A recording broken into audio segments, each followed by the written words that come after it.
Eat and sleep, something we all do every day. I once knew a professional of eating and sleeping.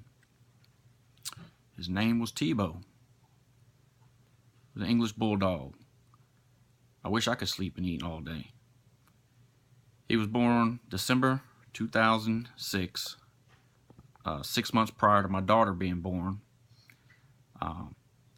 When I got him, those two meshed well. They grew up together. She would ride on his back while he just laid there and snored. He could eat like no other. Very, very sloppy eater. He enjoyed tennis balls so much to where I'd have to buy them at a dozen at a time. He would crush a tennis ball in less than a minute. I mean, just completely dismantle a tennis ball. He had quite an obsession with the tennis ball. He loved riding in a vehicle. Anytime the door was open, he would try to go out and he would run straight to the truck. Although he couldn't really jump into my truck due to his size, he loved it. He would sit in the passenger seat. He would look out the window. People would admire him. One of his pet peeves that I guess he didn't like very much was my lawn air blower. For some reason, he had it out for the blower. Every time I used it and he was outside, he would viciously attack it, trying to rip off the end of the blower. Sometimes I persuaded him to overexert himself. Sometimes it was a little entertaining. I'm not going to lie, but he for some reason just didn't like the blower. He was quite the protective dog. He may have been small as far as height wise, but he did get up to 85 pounds. People were intimidated by his look rather than his size. When they perk up, they tend to show muscle.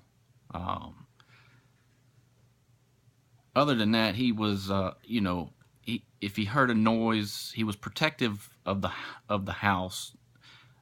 If he heard a noise outside, he would jump up from a dead sleep and run to where the noise was, and sometimes even bark. Not very intimidating bark, but he barked.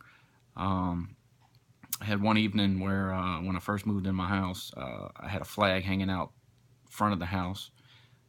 He slept in the laundry room, and I was going to sleep, and he woke me up barking, and I didn't know why, because he didn't normally bark.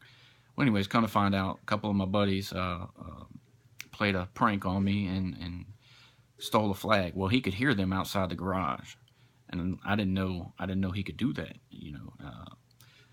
Anyways, it provided a new perspective of his loyalty to me. He was trying to protect me at the time. I was the only one in the home, so it showed me his compassion towards me in his house. Well, about 2 months ago, last term, I was sitting in class, and my fiance called and said that Tebow had just died. I couldn't really believe it because he had lived longer than an average bulldog. Average bulldog lifespan is 7 to 8 years, but he lived a little over 10. So it was kind of bittersweet. I believe I don't know the definite cause of death, but she explained it to me, and it seemed he had a seizure and just fell over. Burying him was harder than I thought it was going to be. I didn't anticipate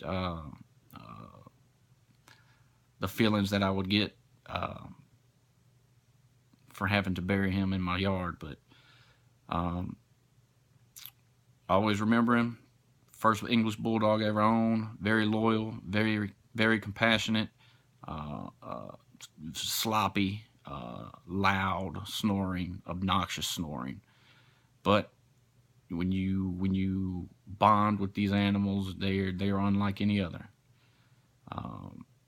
Thank you.